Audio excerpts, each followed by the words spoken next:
Where do I start, man? Where do I start? Wasn't expecting this result. I was expecting a win, but not the result. 4-1. That was a demolition.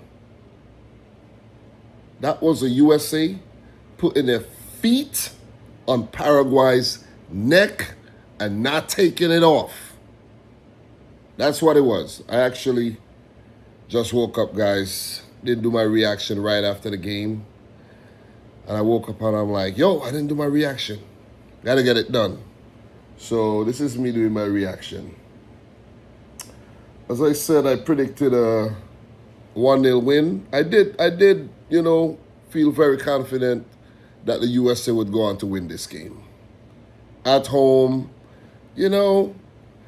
I just think they look better, you know what I mean? The team looked better. I'm not going to say on paper because football isn't played on paper, but I just think they look better, you see? And this was a great performance, man. And I know a lot of people are probably saying, I haven't watched any reactions yet. I haven't, really watched anything yet. And I am pretty sure a lot of people out there are saying this is the best ever performance by the U.S. men's national team in recent times. Or probably ever. 4-1. They destroyed Paraguay. So I'm just trying to pull up the game right now. Make sure I give you guys all the fancy details.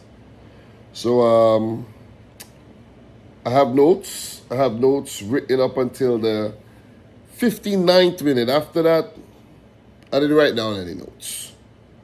The USA were already 3-0 up by then, 3-0 up by halftime, and the game was pretty much over. It was over. So, Christian Pulisic in the 11, Weston McKennie, Balogun, Tyler Adams, look pretty, Sergino Dest, pretty strong lineup. Pretty strong lineup, man. Freeman, let me say this one time. I think Freeman was one of the best players on the day. Right back, wing back, him and Robinson, they were very advanced in the game for the most part, and they were very good. They tormented Paraguay's defense. Ream and Richards were solid. Freese didn't really have much to do in goal, but he made his World Cup debut. It was Malik Tillman, Tyler Adams. Malik Tillman, I think, had a brilliant game. Overall, the entire U.S. team, I think everyone had a very, very solid game. If you check the stats right here on Google, everyone had above a 6.5. Every outfield player had a 6.5 and up. Sergino Dest 6.5, Robinson 6.9, and Weston McKennie 6.8. Everyone else above 7. They're not lying. That was a quality performance by Maurício Pochettino and his boys. So just to refer from my notes, because I like to write notes when I talk about these games. It was a high-intensity start to the game. Group D, USA, Paraguay. The other teams in this group, Australia and Turkey. 7th minute, there was a goal. I think the USA started very positively, and they were rewarded. That was an own goal, explosive stuff by Weston McKennie, linking up with Christian Pulisic. Oh, man, that was a really, really explosive burst into the box by the AC Milan man. And his magic resulted in that own goal by Bobadilla. 1-0 to the USA. I think they deserved it. Pressure on Paraguay right away, and they were made to chase the game. It was very interesting to see what the USA was actually going to do, seeing that they were 1-0 up. Some teams, they go 1-0 up, they take the lead in the game, and they just change the way they play. You know, they either go into a shell and try to defend the 1-0 lead, end up conceding, and end up losing the game. But the USA, listen, that was not their approach. That was not their approach. They just kept their feet on the gas, kept their feet on the necks of Paraguay, and the killer instinct on the day was what was lacking from the Mexican national team when they played South Africa.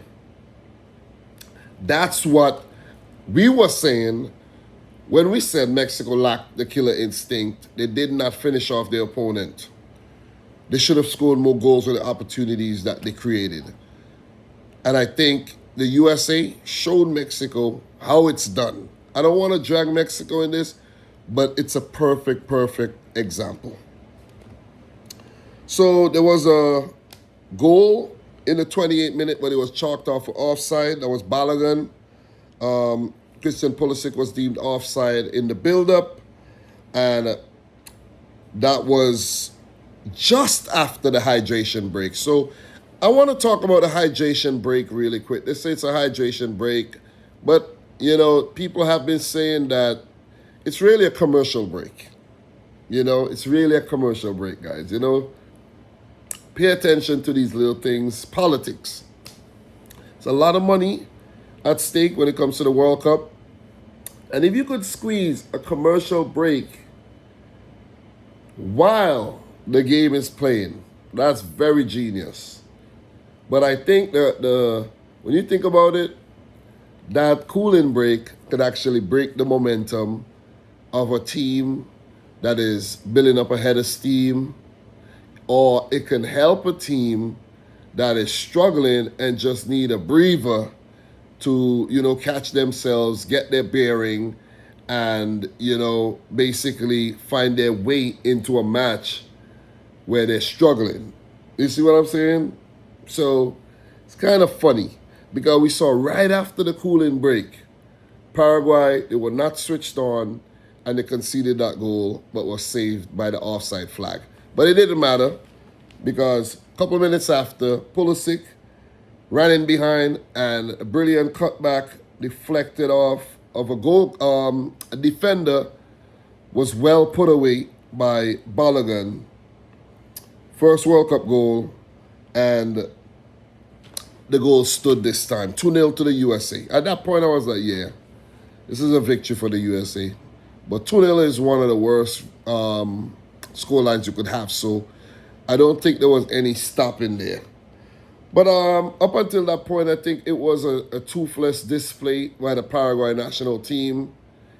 Going forward, you know, in attack, they were impotent. And I think they were trying to defend their way out of this game, and it did not work. You know what I mean? They were all over the place. The USA just stifled them, you know, stepped up the pressure, and they folded. You know, I can't put it any other way. So there was a 38-minute chance by Chris Richards, a header from a Malik Tillman corner. Shout out to Tillman, man. He had a brilliant game. Tillman had a chance that was saved at close range by the goalkeeper, Hill. And Tillman had a chance in the second half again. I want to talk about that before I actually forget, because I didn't write that down. The third goal came in the 4th minute of first half extra time. Tillman with a brilliant, I think that was Tillman with the through ball, if I'm not mistaken. Let me just get that right, because I don't want to say one thing and then that wasn't the case. But, you know, from what I saw, and what I remember, it was Tillman. And guys, you know what's crazy? You know what's crazy? It's currently 2:08. I have to wake up in about an hour and a half to go to work for 4:30 a.m. So this is what you call sacrifice, you know what I mean? Gotta get this thing done. So, yeah, that was Tillman with the through ball. So Balogun being very, very clinical with the brace. And according to commentators, because I learn a lot listening to the commentators, you know, that's a trick when you're watching the World Cup. Listen You will learn a lot. That was the first U.S. player to score multiple goals in a game since 1930. And I think they said, ironically, it was against Paraguay. So, yeah. So 3-0 at halftime. From my notes, I did write down that there's no coming back for Paraguay. And from that point on, it will be damage limitation. And the USA got to keep the intensity up. Coming into the second half, Pulisic was subbed off for Berhalter. And I think that was a good decision because you want to wrap up your best player in cotton wool. You know what I'm saying? You don't want to play stupid and you already won the game. It's 3-0 at a World Cup. There ain't no coming back from that unless there's a miracle. You know what I'm saying? You don't want to keep Pulisic out there, especially, and no disrespect, but especially against a South American team who can be very, very rash. You know, as the game progresses, they're losing, you know what I mean? Emotions could run wild and they could look to take out opponent players. So you get Pulisic off, wrap him up in cotton wool. You bring on another player that you can look at and, you know, everything's good.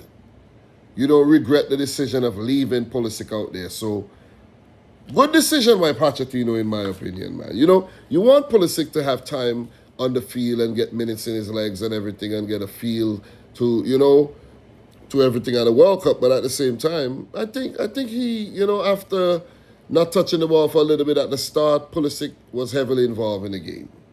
So, another big event in the match, Tim Ream was given a yellow card for allegedly bringing down Miguel Almiron, but on review, VAR review, the yellow card was rescinded and it was given to Almiron. And, you know, after that, you know, Tyler Adams did pick up a yellow card. Let me double check and see if there was any other cards that I missed. Pretty sure there was. Yeah, Tyler Adams was the only U.S. player from the start to receive a yellow card. Almiron, Olanzo, Cáceres, and Gomez all received yellow cards for Paraguay from those who started. Arce came off the bench. He received the yellow card as well. So, you know, USA made a few substitutions, bringing on Weah and Pepe. As for Paraguay, Arce, Romero, Maurício, Sosa, Velasquez all came on. So Reyna did come on as well later on in the game, and he did score, but not before Paraguay pulled one back through Maurício. Very good ball cut in the U.S. Very incisive pass. Good run by Maurício. And you could say that the U.S. defense was sleeping a bit there. They have to actually go back and analyze that goal and work on that. You know, a clean sheet would have been a more, you know, complete performance, but still, it was a great performance. 3-1 at that point, and anything could have happened, you know.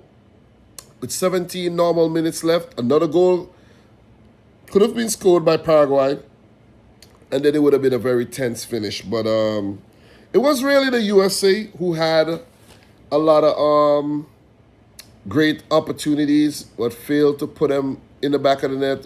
Tillman had a chance. You saw Way had a really good chance saved. And then Gio Reyna, after a really good build-up, you know, put one in the back of the net from outside of the right foot. So, great finish to the game for the USA, man. 4-1. What a performance. What a statement win. Could they continue these performances throughout the group stage and beyond? It's left to be seen, because this was really, really impressive, man. You know, this was good. This was good. This was what you call dominant. You know what I'm saying? Paraguay, they weren't like super terrible in my opinion. I think they were just completely outplayed, shell-shocked by the USA. So I won't like dismiss them completely. You know, I know you might say, yo, you said South Africa put out the worst performance. Yeah, they were really bad. They were ill-disciplined, you know what I mean? They were, terrible. They made a lot of mistakes. For this wasn't Paraguay making a whole bunch of mistakes. This was the USA actually being very, very, very, very good on the day. I know I may have missed some talking points, but it's all good. I'm human. Let's wind down this video. 17 shots, 6 on target for the USA, 63% of the ball. 577 passes with a 91% pass accuracy. That's a sign of a quality team. 13 fouls, 1 yellow, 3 corners. Wasn't a lot of corners in the game. For Paraguay, 8 shots at goal, 1 on target, 37% of the ball, 282 passes, 74% pass accuracy, 17 fouls, 5 yellow cards. That's a sign of a team who were in trouble, who was on the back foot for the entire game. The stats don't lie. So if I have to give a man of the match, for me, it's Balogun. I know Pulisic had a good game. You know, Weston McKennie had a good game. A few other players, Freeman had a solid game. Tillman as well. But I'm going to give it to the scorer of the brace, Balogun. Man of the match for me. In terms of Paraguay, Julio Enciso, you know, he didn't even he didn't have a lot of opportunities. He didn't create much either. You know, I know a lot of people talked up Enciso as one of the better players, but Paraguay, they were outplayed. I'm not gonna say they were poor and they must be embarrassed to themselves. They were just outplayed on the day, man. So just a quick reaction, guys. We already 16 minutes in for the USA. The next game, let me see. Let me pull up the next game. They play Australia, and that will be next Friday, while Paraguay would take on Turkey. I think that should be next Friday as well, if I'm not mistaken. So the World Cup is actually heating up pretty well. We've seen a few games. It's been very exciting. All 3 of the host nations have played. Mexico defeated South Africa. Canada and Bosnia and Herzegovina played to a 1-1 draw.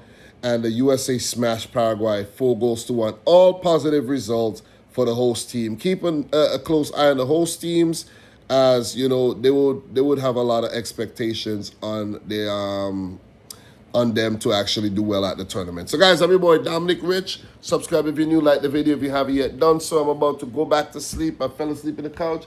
I'm about to finish it off right here in the couch. So big day tomorrow. I think we have 4 games tomorrow. A lot of work to be done. Look for the live streams. Look for the reactions. And until next time, peace out. Rich Squad. See you tomorrow. Later today, actually.